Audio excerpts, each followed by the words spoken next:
Friend आपको इस तरह का अगर आकृति दे दिया जाए तो इस आकृति को देखकर बिल्कुल नहीं घबराइएगा। इस आकृति में आप आसानी से बता सकते हैं त्रिभुज की संख्या कितनी होगी।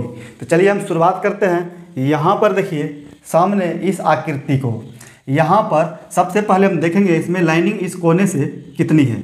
यहाँ पर लाइनिंग देख रहा हूँ, ये पहला लाइनिंग है, ये दूसरा लाइनिंग है। उसी तरह से इस कोने से भी 2 लाइनिंग है, एक तरफ से गनेंगे तो इसीलिए हम यहाँ पर 2 पे क्या करते हैं, घन कर देते हैं। यहाँ पर 2 पे घन करने के बाद इसकी कितनी संख्या होती है, 8 होती है। तो इस तरह के त्रिभुज में, फिगर में त्रिभुज की संख्या कितनी है, 8 है। उसी तरह से नेक्स्ट वाले में हम लाइनिंग काउंट करेंगे 1 2 और 3। यहाँ पर 3 लाइनिंग है, इसलिए 3 पर घन करेंगे तो कितना हो जाएगा, 27 हो जाएगा। तो यहाँ पर इस आकृति में त्रिभुज की संख्या कितनी है, 27 है। उसी तरह से यहाँ पर भी इस आकृति में हम इस लाइन को काउंट करेंगे 1 2 3 और 4 है, इसलिए 4 का यहाँ पर क्यू कर दिया है। तो कितने हो गई, 4 गुना 4 16, 16 गुना 4 कितना हो गया, 64। इस तरह के फिगर में ट्रायंगल की संख्या कितनी है, 64 है। उम्मीद करता हूँ ये आपको समझ में आ गया होगा। तो चलिए हम यहाँ पर दूसरा फिगर में देखते हैं ट्रायंगल की संख्या कितनी है।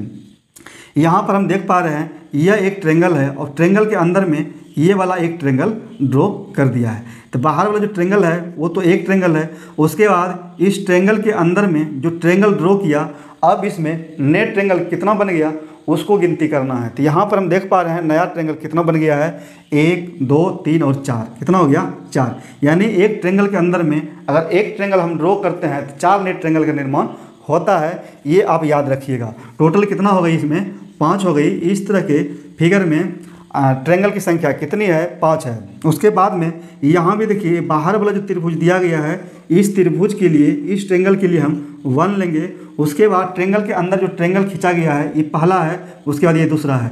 एक ट्रायंगल के लिए हम 4 लेते हैं और दूसरे के लिए भी क्या कितना लेंगे, 4 लेंगे। कितना होगा, 4 4 8 है, 1 9। टोटल कितना हो गया, 9। इस तरह की आकृति में त्रिभुज की संख्या कितनी है, 9 है। उसी तरह से यहाँ पर भी, यहाँ पर देख पा रहे हैं बाहर वाले जो ट्रायंगल है, इस ट्रायंगल के लिए हम 1 लेते हैं और उसके बाद इसके अंदर में 1 2 3 ट्रायंगल है। एक के लिए 4, एक के लिए फिर 4, फिर तीसरे नंबर के लिए भी 4, 4 तिहाई 12, एक कितना हो गया, 13। इस तरह के आकृति में त्रिभुज की संख्या कितनी है, 13 है। उम्मीद करता हूँ यह आपको समझ में आ गया होगा। अगर ये समझ में आ गया है, नेक्स्ट जो फिगर दिया गया है इसमें बताना है त्रिभुज की संख्या कितनी है। ऐसे त्रिभुज को ऐसे फिगर को हम नंबरिंग कर देते हैं 1 2 3 और 4। इसी 4 को अगर हम 2 से गुना कर दें, 2 से इसलिए गुना करेंगे, ये देखिए डायगोनल लाइन 2 इसमें दिया गया है पूर्ण रूप से, इसलिए हम 2 से गुना करते हैं। तो कितना हो जाएगा, 8 हो जाएगा। यहाँ पर इस तरह के आकृति में त्रिभुज की संख्या 8 है। इसके अंदर में, आकृति के अंदर में एक आकृति देखिए सेम यहाँ पर बना दिया है। तो इसमें भी जो है त्रिभुज की संख्या कितनी होगी, 8 होगी। यहाँ पर एक लाइन के लिए 8 हो गया। उसके बाद 1 2 मतलब एक फिगर के लिए 8, 2 फिगर के लिए 8 दूनी 16। उसके बाद यहाँ पर 1 2 3 फिगर है, 8 तिहाई कितना हो गया, 24। यहाँ पर कितनी फिगर है, 1 2 3 4 5, इसलिए 8 गुना 5 कितना हो गया, 40। इस तरह के फिगर में कितना ट्रायंगल है, 40 है। उम्मीद करता हूँ ये आपको समझ में आ गया होगा। आपको ये वीडियो कैसा लगा आप कमेंट करके ज़रूर बताइएगा। आपका एक कमेंट, एक लाइक से हम इतना मोटिवेट होते हैं, इससे अच्छे वीडियो आपके लिए बनाकर ला सकूँ। हाँ, मेरे चैनल पर आप नए हैं, चैनल को सब्सक्राइब कर लीजिए और नोटिफिकेशन पाने के लिए बेल आइकन को दबाना ना भूलें। फिर मिलेंगे नेक्स्ट वीडियो में। जय हिंद, जय भारत।